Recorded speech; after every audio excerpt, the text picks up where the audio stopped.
Please consider purchasing the new Partially Examined Life book, a breezy read and excellent memento, the ideal gift. Learn more at partiallyexaminedlife.com/book.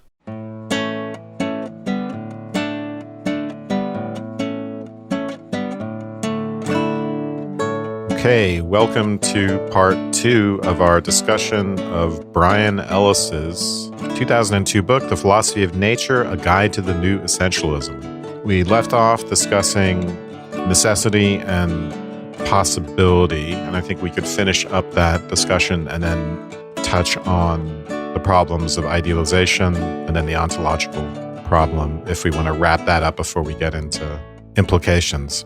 So the idea is that essentialism helps us explain the necessity of the laws of nature by way of natural kinds and essential properties. It's just by the nature of things, because they are that way, that the laws have to be what they are. And it leads to some very counterintuitive ideas, like, for instance, that there's the strong necessity in the sense that a law of nature, if it's true and if it's a law in this world, it must be true in all possible worlds. Am I characterizing that right? And if I am, are people satisfied with that, or does that seem fishy?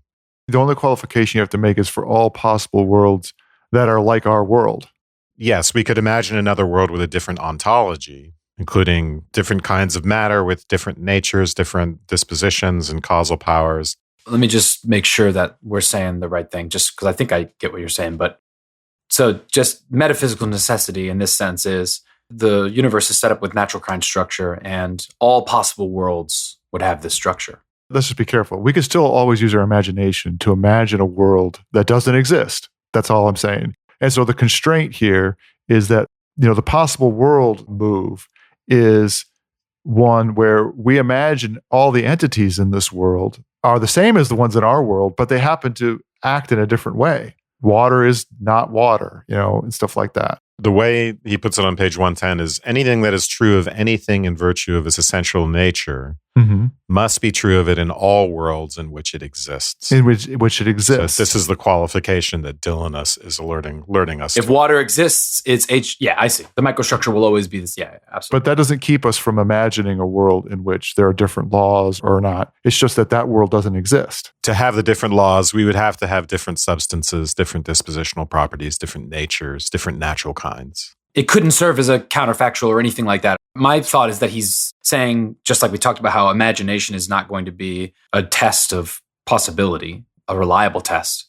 But it's not the only test, right? Sure, just the capacity to imagine. Yeah, absolutely. Yes. And so it ends up being a constraint. So imagination isn't the denominator out of which we extract. There are more constraints on it than just our ability to imagine it. So if we want to imagine a different possible world with different laws, we have to start from the ground up. We can't just say, oh, here are the things. They are what they are, independent of what they do, independent of what the laws are, and we can make whatever rules for them we like. We can make electrons live by whatever rules we like in our imagination. Nope, they're not electrons if they don't have certain dispositional properties, if they don't live by certain rules. So if we do want to do this imagination thing, we have to start at the microstructural level. We have to start from the ground up. It does run against the intuitions of, I think, a lot of philosophers to say that there's this sort of strict kind of natural necessity. I haven't had time to think of any objections to this, and I wonder what the literature is on this and what fights people are having about it. Because I get the sense that probably giving up this idea of logical necessity as involving what can be imagined at the macro level is probably not something that philosophers are keen on doing. You're not giving it up. You're just constraining it more. You're saying that logical necessity is not the primary gatekeeper for thinking about the ontology of the world. Well, you're fatally constraining it because of the epistemic problem. So epistemically, anything is possible epistemically if we don't know that it's not possible. If we don't know the microstructure of the world, then yeah, it's possible. We can imagine that the statue sprouts wings and flies away, but we can't ever know what it's possible to imagine is really possible, right? Because we're always trying to figure out the real natures of things and dig down into the microstructure of the world. And that's a never-ending task. So this is something he says is a real problem for essentialism. I think it's even worth maybe reading it. 114 And it's the footnote. And it says, there is a serious problem here for essentialists, for real possibility would appear to be unknowable. There is no problem about knowing what is epistemically possible for all we know. But how could we go from there to find out what is really possible? Further research may reveal that what we thought was possible is really impossible, continuing on, but it would seem that no amount of research short of practical demonstration can show that what is epistemically possible is also really possible. This is the essentialist problem of knowledge. And he gets into that more in chapter 7 in the philosophical implications section. Yeah, maybe you guys can help me with this a little bit, because I don't completely get why this is a problem. Because it just seems to me that it ends up being, you have to go out in the world and find out. And you end up revising, in some cases, your ontology, what the things are in the world, prove out to be right based upon how you observe how the world works. Yeah, but you're obviously not going to be able to step outside of whatever scientific program you have and check and see if you're done and you've uncovered. And Well, no, of course not. But this kind of thing gets my hackles up, right? Because philosophers who have this kind of objection, it makes me feel like you just don't understand. The fact is that we don't know everything there is to know about the world. And you're not going to. Just get your head out of your ass. I mean, obviously, Ellis doesn't have his head in his ass on this issue. The problem is, it's really a problem about saving the idea of logical possibility, which has been philosophically important as a thinking tool and grounds the project of logical analysis, which he will say has to change. So unfortunately, it's not, of course, that analytic philosophers don't know that all these things have to be discovered. It's just that they have this flawed idea of the distinction, on Ellis's view, the distinction between logical possibility and logical necessity and physical necessity. And that has informed the way they approach philosophy, doing these conceptual analyses and semantic analyses when that's not workable. In a way, Dylan, I'm sympathetic that it gets your hackles up, because it's part of the shock that I experienced going to the University of Texas and thinking, why are these people talking about language? They should be talking about reality. What is just analyzing language going to actually tell you? It's bizarre. But it's taken me many years to formulate, to understand in a deeper way how one objects to that approach. And Ellis gives some more specific reasons for objecting to that kind of approach. Yeah, there's a lot of pejorative ways in which people, scientists in particular, might criticize something like postmodernism, for instance, or whatever, or certain parts of language philosophy where you'd say, well, gravity is just another way of speaking about the world, just like any number of other logical possibilities. And the response would be something like, well, okay, if that's true, why don't you just go throw yourself out the window and just see how that goes for you? And that's a kind of pejorative way to put this point, right? Is that, yes, you can imagine, well, if I jump out the window, it might be the case that gravity stops working, or that I end up being the kind of entity that can fly away and fly through the window and, not go crashing to the ground. But the fact that you're not going to go jump out the window to test that out is some indication that you're not even thinking about the world that way. You're not even actually in the way in which you interact with the world. You're being disingenuous when you say that it's just language. That's a version of the way in which my hackles get up about it, right? Is that, it's part of what Ellis is pointing out, I think, is that even putting aside the essentialism part, the notion of objective facts, that they exist in some status, and I think the way he gets to thinking about them makes them more powerful, is something that we already do. And that this notion that you have this carte blanche about the possible worlds. Imagination is important in counterfactual conditioning. Sure. In reasoning. So what if this were the case? Then what would happen? So thought experiments and all that. Absolutely. It happens all the time. Philosophers don't like modal talk to be basic. In the same way that they don't want dispositions to be basic, they want categorical properties to be basic. They don't want potentiality to be basic. They want actuality to be basic. So I kind of misspoke earlier talking about Aristotle, because Aristotle wants actuality to be basic, true in a certain way. So at 115, Ellis gets into the way in which philosophers want to reduce modal properties to non-modal properties and say they supervene on them. They think there's something fishy talking about necessary and possible. And everything that exists is just what exists. So you get these kind of analytic pictures of the world just consisting of all the facts that there are. And I don't want to talk about what might be, what will be, what could be, what necessarily will be. That seems a little bit spooky. So that's one motivation for doing what Lewis does, which is to say, well, okay, then all the possible worlds do exist. An even spookier solution, in Ellis's opinion, in my opinion as well, a silly solution. So it's not driven by the same sorts of things that continental philosophers are driven by. It's not that type of silliness. In a way, it's a hyper scientific kind of silliness, wanting to talk about existence solely in terms of what exists and exists as a property as we're used to experiencing it on the macro level, and not as a, hey, this thing is disposed to behave in this way necessarily. Disposition, necessity, these things are hard to explain purely in terms of what exists right here and now. Back to that being and becoming thing, the notion that things that exist can't have their dispositions, what they potentially can do as part of their essence. Yeah, it feels like a lot of analytic philosophy just kind of went with Plato instead of Aristotle.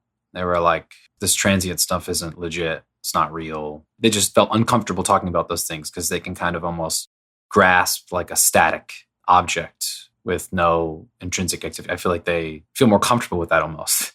Like it's less anxiety producing. Yeah, it does make things easier. It's a little bit like instead of having 25 equations and 25 unknowns, you have 2 equations and 2 unknowns. Talking about the way Ellis characterizes that idealization works, right? Is that, yes, it's a lot easier if you have a frictionless surface, right? Doing the calculation is a lot easier. If you throw a ball through the air and try to calculate where it goes and you ignore the air and the wind and the size of the ball, yes, it gets a lot easier. Let's say how essentialism explains that. Because for Ellis, idealization isn't simplification. It's a reflection of the dispositional nature of things.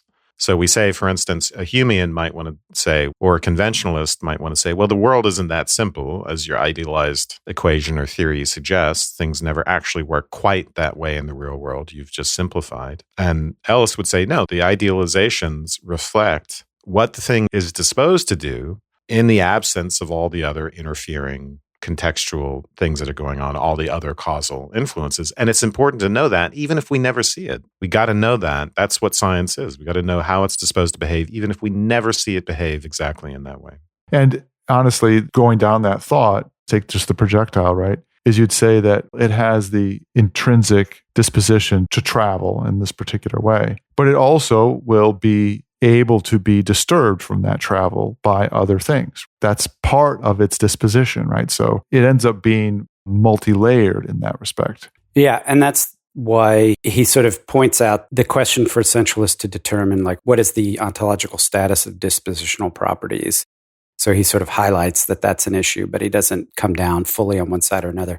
I had the same, it's actually an interesting question to me. So one of my challenges with possible world semantics was the idea that there's a possible world that is identical to ours in every respect, except for this one blade of grass in Argentina is a millimeter bent one direction versus the one in our world, right? That when you start talking about possible worlds, if you're talking about true possibility, you're proliferating. It becomes this completely unwieldy and ungainly thing. So the challenge for the essentialist in talking about categorically essential properties, which atomic number, spin, half-life, those sorts of things, which we know clearly feel essential to the object, to the thing themselves and whatever. And then dispositional properties like dissolves in water. Those feel tight and close where you want to be able to say, okay, that's a way it would react in the presence of some specific thing. But like you said, Dylan, the disposition to be disturbed in a dispositional behavior itself. Like it has the disposition to continue moving once force is applied, and it will continue moving in the absence of anything impeding it, like friction. But it also has the disposition to be disturbed by any other thing in the universe. That seems like it's too far to go. Do you know what I mean? Like there's a sense in which we want to think about maybe bringing in Lakatosh's, was it Lakatosh who had the idea of the core set of beliefs and then penumbra, that there's essential properties, dispositional properties that are tied specifically to other types of things that have essential properties that it interacts with. And then this universe of, well, if you burned it, if it gets exposed to heat or a rock gets thrown at it or whatever, those somehow fall on the outside. It makes me want to pursue Ellis's sort of really microscopic point of view. So if I think about inertia for a minute, that ends up being a characteristic of things that admit of gravity. So things that have mass tend to stay in motion until something else acts upon it. We end up parsing out the world into things that get affected by certain kinds of forces. We call them the fundamental forces in physics, but those really end up being things that have dispositions to act on something. And the only things that they can act on are things that have the ability to receive that action. So things that admit of interacting via the electromagnetic force. In a physics class, you'd say, if it can interact by the electromagnetic force, then it will, and it will have these kinds of behaviors. But that's the same as saying it has the disposition to receive electromagnetic interactions and has the disposition to generate them. But the same thing's true for the strong force that binds quarks together to form protons and neutrons and nuclei. It's the same thing that applies to the weak force, same thing that applies to the gravitational force. In the case of gravitational force, it turns out anything that has energy admits of gravitational force. But you're still parsing up the world in terms of things that have the disposition to generate and receive those kinds of interactions. And in an important way, I was trying to get at, again, getting back to Ellis's, what are the things essentialists have to do? They have the hierarchical, they have different properties. They're going to have the challenge of trying to figure out what a dispositional property is. But what you point out, Dylan, is that the dispositional properties, if we're thinking about them analogously to possibilities, they're still very intimately tied to things and the essential properties of things. So there's almost a qualifier. X has these categorically essential properties. X has the dispositional property to act in this way in the presence of Y. And the reason that it acts in that way in the presence of Y is because Y has categorical properties, as opposed to saying, I can imagine a possibility where the statue gets up and walks or something like that. No, the language of dispositional properties ultimately relies upon essential properties. And I think that's one of the strengths of this account. Shall we turn to some of the philosophical implications in chapter 7? I mean, I think we've touched on them quite a bit. It might be worth reading a little bit from the Is Metaphysical Necessity Too Strong? Yeah, okay. So that's the end of chapter 6. I felt like it was a section that had kind of captured some of my thinking.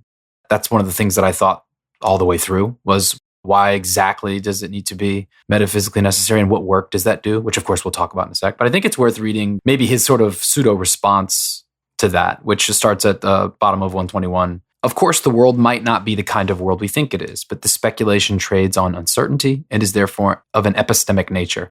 Of course, it is epistemically possible that the world is a very different kind of world from the kind we think it is. There might well be, for all we know, all sorts of monsters lurking in the dark or in the future yet to be discovered, which violates these laws, in which case we may have to conclude the world is truly and perhaps necessarily very different from the way we think it is. Mm-hmm. But epistemic possibility is not real possibility, and ignorance is not a source of knowledge. If you want to know what kind of world we actually live in, therefore what is true of all worlds of the same natural kind as ours, you have to rely on the best theories available to you. That reminds me of what you were saying, Dylan, about jumping out the window, essentially. It's got that same sort of vibe to it. I guess it's in line with people like Lakatos's, and maybe even something like Kuhn's also, in terms of the progression of the ways in which we think about the world scientifically getting revised over time. And there's a lot of details to sort out, that you have a dominant program. So you have a paradigm, and it is in asking a combination of epistemically possible questions. I guess I like epistemically possible better than logically possible because it ends up being constrained, right? You constrain it to the things that you know, and that ends up being sort of what a research program is. Articulating the epistemically possible, often to try to solve problems, especially if you're thinking about engineering problems, but maybe also problems in your understanding. You investigate the epistemically possible in order to rule things out. And sometimes when you do that, you end up having to alter what is epistemically possible. Like, the observations about electricity and magnetism were this way in the 19th century, thermodynamics, radiation, and the proliferation of particles, the development of quantum mechanics. Quantum mechanics is just a gigantic example of a research program and a development of a new theory that led to new entities in the world as a result of exploring epistemic possibility and coming up with answers that didn't agree with what were part of your current paradigm. Yeah, so it sounds a lot like he's saying science may uncover that we have different natural kinds than we thought, or things that were natural kinds. But whatever they are, they're still metaphysically necessary, the kinds. Exactly. So this is the important point in this section. He starts out, while many philosophers may be sympathetic to the idea that the laws of nature are in some sense necessary and immanent in the world, they are likely to balk at the claim that they are metaphysically necessary. This seems far too strong, for it implies that the laws are true in all possible worlds, just as formal, logical, and analytic propositions are. How can the essentialists be in a position to assert such a thing? They may say, for example, that it is metaphysically necessary that every causal process is intrinsically conservative of energy and other universally conserved quantities. Why? Because they would say it would not be a causal process of the global kind to which all events and processes occurring in this world belong if it were not conservative of these quantities. But how do we know what kind of world we live in? What kinds of objects, events, or structures are possible in our kind of world? The fact is we don't know. So, Chris, the point you're making is very important. And this kind of goes back to Aristotle's law of non-contradiction chapter. If we want to say there's a mind-independent reality that we can make assertions about, something has to be a natural kind. Something has to have an essential property. It may not turn out to be species, as Aristotle thought. We may have an incomplete theory, or even a wrong or at least partially wrong theory, but we're always operating under that assumption that there is a nature to the thing. And unless there is a nature, unless there are essential properties, unless they're true in all possible worlds, then there is no mind-independent reality. So I think that's an important point here. In chapter 7, he'll say this necessity problem, essentialism overcomes the idealization problem, which humans have trouble dealing with. And then he's going to want to defend essentialism as a kind of metaphysical view that we can only defend by appealing to its coherence, its simplicity, its usefulness. And I think that's what he kind of does for the rest of chapter 7. He's going to tell us about how it's going to improve our ability to philosophize. And that begins with challenging the project of logical analysis that's dominated analytic philosophy. That's 126. We talked a little bit about this dislike of modal language and the desperate attempt to say that there's all these real possible worlds. Let's stop for a sponsor break. Selling a little or a lot? Shopify helps you do your thing, however you cha-ching. Shopify is the global commerce platform that helps you sell at every stage of your business. From the intrinsic properties launch your online shop stage to the inherently dispositional first real-life store stage, which leads to the causally relational did we just hit 1 million orders stage? Shopify's there to help you grow. Whether you're hawking metaphysical realism or auctioning natural necessity, Shopify helps you sell everywhere. From their all-in-one e-commerce platform to their in-person point-of-sale system. Wherever and whatever you're selling, Shopify's got you covered. Now, Shopify turns Humean passivists into essentialist buyers with the internet's best converting checkout. 36% better on average compared to other leading commerce platforms. And you can sell more with less effort thanks to Shopify Magic, your AI-powered all-star. And you don't even have to just sell your own stuff anymore. With Shopify Collective, you can curate products to sell from the brands you love, giving your customers more variety and your business more sales. Shopify powers 10% of all e-commerce in the United States, and Shopify's the global force behind Muck and Brass, BLK and Bold, Whitespace, and millions of other entrepreneurs of every size across 175 countries. I'm pretty sure that's all of them. Plus, Shopify's award-winning help is there to support your success every step of the way. Because businesses that grow, grow with Shopify. Sign up for a $1 per month trial period at shopify.com/PEL, all lowercase. Go to shopify.com/PEL now to grow your business no matter what stage you're in. Shopify.com/PEL. He has a nice summary about this and the very end. Maybe you just were characterizing it, Wes, but I really like that paragraph, the last paragraph in that section. On 126. Most of these changes are required in order to accommodate the idea that the world consists not of essential passive things, but of intrinsically active ones. One cannot, for example, think of a property as just a set of objects in some domain or other, as logicians in the Phrygian tradition do, as though the property has no powers, but is just the way of classifying the objects in this domain. If the causal powers of things are real properties, and I just want to comment, that phrase is a distillation of what the essentialist position is, that the causal powers of things are real properties, then things must be disposed to behave in certain ways in virtue of having those properties. The bearers of these properties must therefore stand in the relation of potential primary participant in a certain natural kind of process, a causal process. Such facts as these must somehow gain recognition in our formal semantics and logical analysis.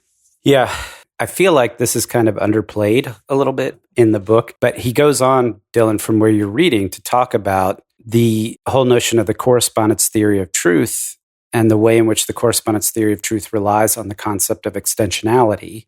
All A's are B, this notion of predication, which in turn requires, he claims, a Humean notion of necessity. And he says, if we break that down, if we get rid of the Humean notion of necessity, if we basically say that extensionality and the use of modal semantics disappears, you throw away, I'm going to call it, it's logical, but it's linguistic in some sense too, the logically ideal language that we use to represent a world of facts. If the world is not a world of facts and we can't use that logical language of extensionality to describe those facts, then either we have to reconceive of a correspondence theory of truth and our use of it, our approach to it, or we have to do away with it all.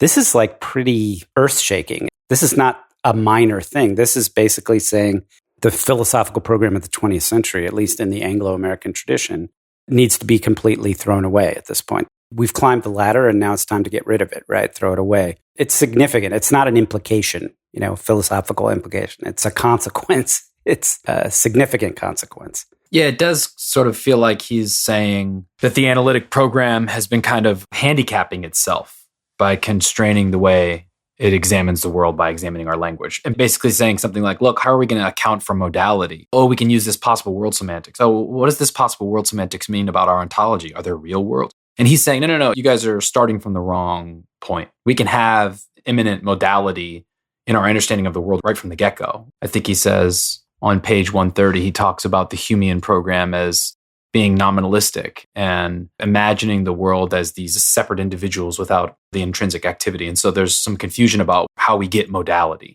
But his picture gives us modality at bottom. Yeah, so modal statements must be basic. We can't just reduce everything to correspondence to non-modal truths. And we need this kind of rich ontology that includes dispositions and natural kinds. And well, that's interesting too. He's basically saying the whole semantics of saying there is an X, all X is P of X, right? X has the property P. That's a visual and linguistic representation of the concept of inactive substance that has things applied to it. And that's wrong. That's not the way the world is. Okay, great. And he uses chemistry as a paradigmatic counterexample to that. And yet mathematics uses that same structure and uses it successfully. You can have variables in mathematics. You don't have variables, right, in chemistry, at least not in the same way. You wouldn't do it the same way because chemical blocks. And so this takes us back to this program, the essentialist program of building a hierarchical structure that gets to a higher order entity or grouping that we can meaningfully put some explanatory juice on, so to speak. And it's really interesting. I mean, I feel like I'm sold on chemistry and biology, or at least insofar as biology is governed by chemistry. And I guess I'm sold on physics insofar as physics and chemistry combine to impact biology.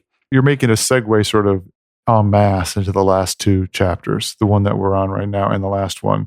Basically, as you go up in levels of hierarchy and sophistication, it seems to be clear that the things that we are using to categorize the world cease being natural kinds. But they are sometimes natural kind clusters, right? Like species. So he gave us that way of imagining a species as a cluster of gene identical subspecies or microspecies, which probably will just be individuals. Every individual is a microspecies of one. And so reasoning about species will typically look like natural kind reasoning. Nature has done a good job of paring away all the intermediate cases in a lot of cases. So we're not seeing a whole spectrum of animals between dog and cat. If we did, it would be an interesting world. And that's important to think about for the purposes of evaluating whether a species is a natural kind. So as we encounter them in the world, they are very natural kind-like. And in any case, they are grounded at another level on natural kinds, right? On particles and natural kind processes and all of that. So we expect all the regularities at the phenomenal level, even if the boundaries are fuzzier, and even if the things that we're analyzing are not natural kinds, they're still susceptible to scientific analysis because they're constructed out of natural kind Legos, fuzzier, but still regular and still real. And they derive their mind independent reality, right, from that lower level. So it's not just a matter of our cognitive interests that we distinguish dogs and cats. It's not just relative to our conceptual scheme and blah, blah, blah. It's grounded in reality. Yeah, but you end up being able to parse out some of these things too. It seems to me you're going to be able to talk about mind-independent pieces and what pieces are, in fact, affected by the way in which you're perceiving the world. This, to me, ends up being the way in which you analyze something like the bent stick in the river. Is the stick really bent, or does it just look like it's bent? I mean, observational bias ends up becoming a component of thinking about this because you can dissect your observations in terms of components that include your observational stance and what parts of the way in which the mind-independent part of the world are interacting with the mind-dependent part of the world. Color is an example, right? Or you have both the fact of different ways of lighting affect the way in which the light that gets reflected off of a surface ends up showing up to you, and then you have your own faculties, your own potentialities that affect the way in which that gets interpreted for you in your own circumstance. As I said earlier, he goes this far as to say that this way of thinking about the world in terms of inherent dispositions, it's not the same as Aristotle's, but it leads you to understanding the world as richer, but also allows you to think more richly about the world and even have better answers to these problems of where the boundaries are between the way in which our dispositions are affecting our own perceptions of the world. Well, Dylan, you're getting into the problem of emergence, which is an enormous complication for this whole account that he doesn't get into any detail about. And I'm hoping we'll do an episode eventually. And one form of emergence we can call epistemological emergence, which is this whole secondary qualities thing that we get from Galileo and Locke. The idea that color is not in the things themselves, but it's grounded in their microstructure, in their primary qualities, right? And just this micro layer that Ellis is talking about, but the rest of it is in our heads, essentially. It's just the way we are constituted to react to that, which is not itself a completely unproblematic account. And then the other accounts of emergence that we might call ontological, where we say, yes, water really does have this property of being clear or whatever phenomenal properties we want to talk about. It's not just in our heads, but it is emergent upon this micro level. So either way, whether it's one or the other or some mix of those two, the fact that we have these different layers of explanation from the macro level all the way down to the micro level is a big complication, especially because they're not reducible, right? We can't say everything we want to say about biology by simply talking about the locations of particles or what particles are doing. We would miss out on a lot if we did that. And we see this problem. This is really the upshot of this last chapter, which is that we're often talking about all this macro level stuff and we're trying to understand it at this one layer of reality. And then it gets even worse if you add in psychology and sociology and economics and the social sciences. Then it gets even fuzzier, which is not to say that it isn't ultimately grounded, right? Little particles doing their thing and therefore not scientifically analyzable. It is to some extent, but to what extent? How does that work? It's very murky. Well, I got thinking about Tomasello a lot when I was reading through this section, and the way in which our agencies of different levels of organisms are emergent phenomena based upon their dispositions. The idea that the level of social interactions that human beings have and the generation of the kinds of societies that human beings have are emergent phenomena based upon the dispositions that human beings have and their cognitive and agency capabilities, which is the direction that Tomasello ends up going as an account of agency and the account of human or animal hierarchy. But in this sort of essential realm is you'd end up doing something like saying, well, I'm going to do some theorizing about how societies work. I might have something like economics or I might have sociology, and I'm going to engage in the kind of thinking that attributes powers and dispositions to different kinds of entities. But those are going to be as Wes pointed out, just fuzzier things. In fact, they're not going to be natural kinds. And we're going to have to be very conscious of that fact. They're not going to be electrons and atoms anymore. They won't have essential natures. But he will want to say there is such a thing as a human nature. And this is something that's been downplayed by social scientists and, of course, by the humanities as well, treating everything as either a social construction or a historical construction, which he associates with Marx. Whereas there are many qualities of human beings that are determined. So many psychological and social qualities of human beings are the products of biological evolution, and they're relatively universal. And it's important to understand that. You can't understand human beings without that. And that extends even to natural differences between men and women, which are not just purely physiological, as social constructionists would have it, but also psychological and determined by evolution. He doesn't want to go pure evolutionary psych bro on us. And of course, that doesn't have such a great reputation, but he's trying to modestly encourage us to not simply reject all that stuff out of hand. And I think he's right about that. One of the other big things that he thinks his picture of metaphysics does is it gets rid of the problem of induction. So it takes care of Hume's theory about inductive reasoning or whatever, which ties back to, I think, Hume's whole unnecessary connections thing. And actually, I think there's a better passage in chapter 6 that kind of gets to how his picture, it's on page 105. He kind of talks about Hume's disposition, that he kind of sees himself as a passive observer watching billiard balls kind of go back and forth, and how we experience the reality as a passive observer. You can see why he may have come to the conclusions that all events seem, quote, loose and separate. What reason do we have for believing one motion or chance give rise to another? But then he goes on to say, quote, but now think of yourself as an active participant in the world, digging in the garden, starting the motor mower, being buffeted by the wind, getting wet in the rain, chopping down a tree, being hit by a falling branch, wheeling a barrow, and so on. Then events no longer seem loose and separate. On the contrary, one is constantly causing things to happen and being affected by them, either in reaction or independently, and so on and so on. And I think that it does kind of situate his view really well, as opposed to Hume's. You know, us understanding that we're very clearly not causally inert, and we're constantly involved in the activities and potentialities of the world. So he thinks his picture is going to say that there is a sort of natural kind structure to the world, that we cannot worry about the problem of induction because we know that these things have necessary connections. All we need to do is figure out what the natural kinds are. And so he thinks that gets rid of the problem. I'm glad you brought that up, Chris. I had that same passage noted. That was the move the phenomenologist took too, right? There's no view from nowhere.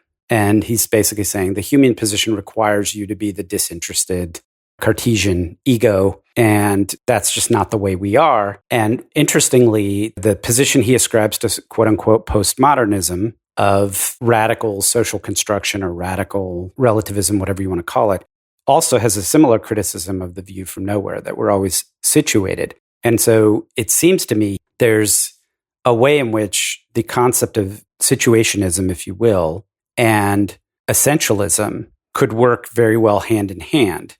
Like you could actually do a forensic, or call it a Foucauldian genealogy of the situatedness that has concepts not just of analysis of the power dynamics that are inherent in the social, the family, whatever, but also let's call them the causal dynamics that are inherent in the biology and the chemistry and the so forth. And you could blend those two things together to try to sketch out the limits that he points at, which is the limits of saying everything is constructed versus the limits of saying everything's determined. There is some middle ground, but it requires respectfully and intelligently and analytically looking at both sides in conjunction. Chris, I'm glad you brought us back to this as well. I was making a note to myself earlier that we should make sure we don't miss this, and then we did jump past it. And it actually sounds a lot like Schopenhauer to me. This whole problem of causality and the loose and disconnected things, that was a big motivation for German idealism. Kant's whole system is predicated on trying to solve this problem by saying, okay, the mind imposes it. It's one of the categories, and it's still objective in the sense that we then retrieve it from the phenomenal world. And Schopenhauer came along and said, actually, we know it from the inside. We are causal beings in essence. And in fact, things in themselves are just causal dispositions. They are will. We understand what causality is by virtue of our own agency and our own willing. And we know things in themselves by virtue of that, because that's what they are at bottom. I think Schopenhauer is saying something very similar to this idea that everything at bottom is dispositional. And when we experience our own agency, we are very close to experiencing things as they are. So it's kind of reminiscent of Hegel too, right? Hegel says when we understand what Kant is calling the categories and the logical structure of the world, which is to say when we're understanding our own minds, the more we know our own minds, the more we know the world.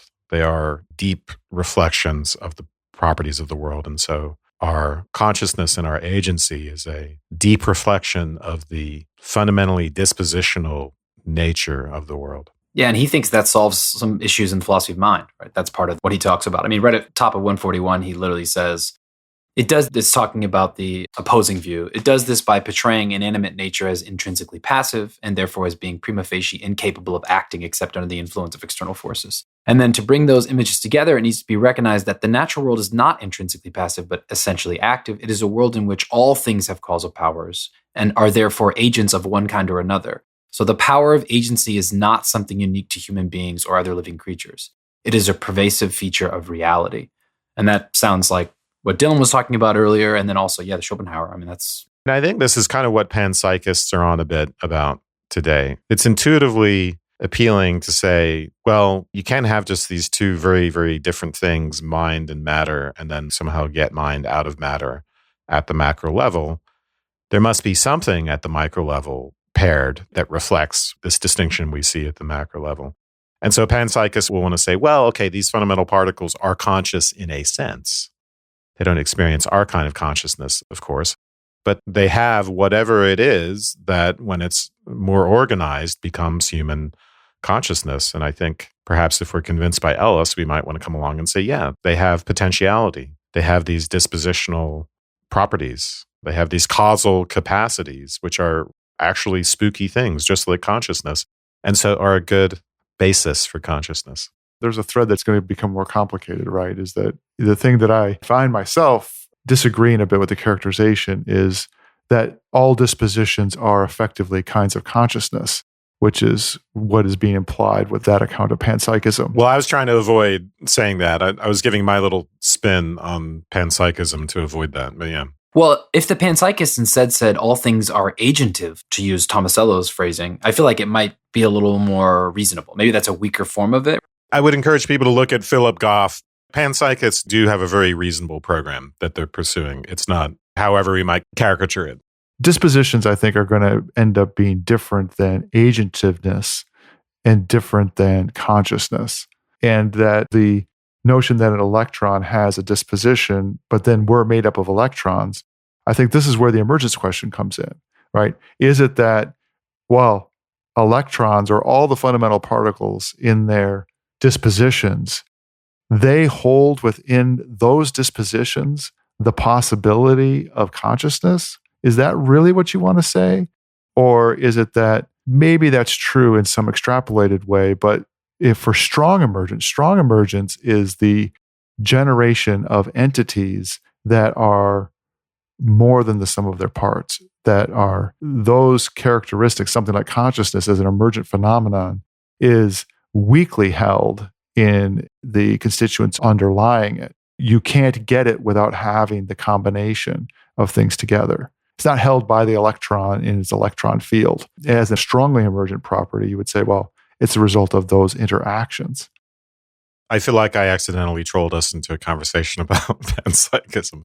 I do want to discuss that in a future episode, and I think Mark feels like we already did to some extent in our consciousness episode, but I want to get into that more, and if we could get Philip Goff on as a guest, that would be great, because there is a sophisticated way to articulate that theory, and I'm not sure if my way of trying to connect it here to Ellis is exactly right, but any more closing thoughts?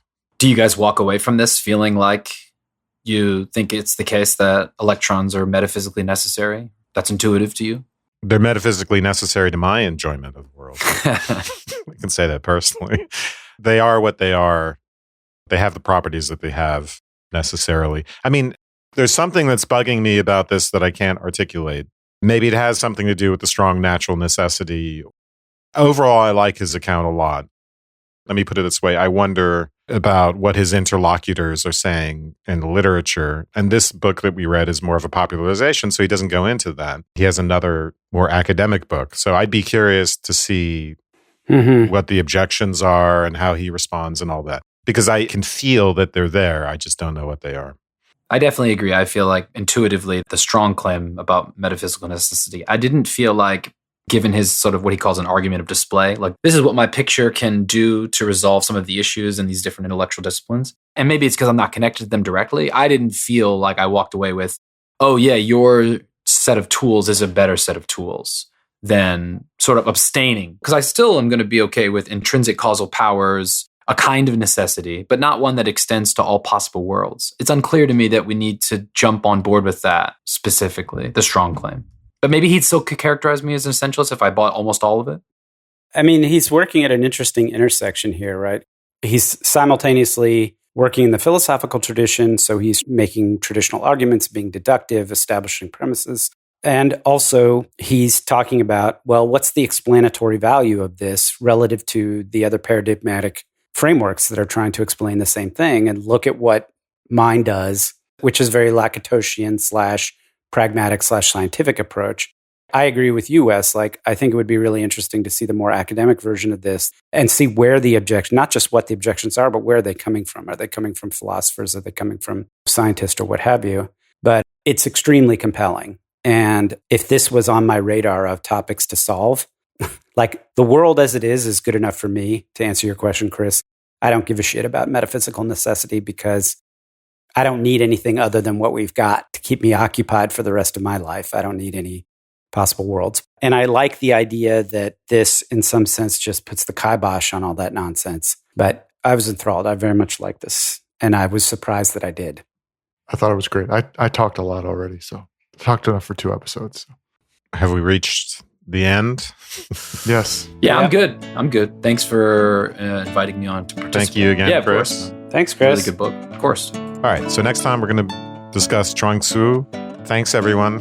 Thanks. Thanks. Good night. Night. Night. Night.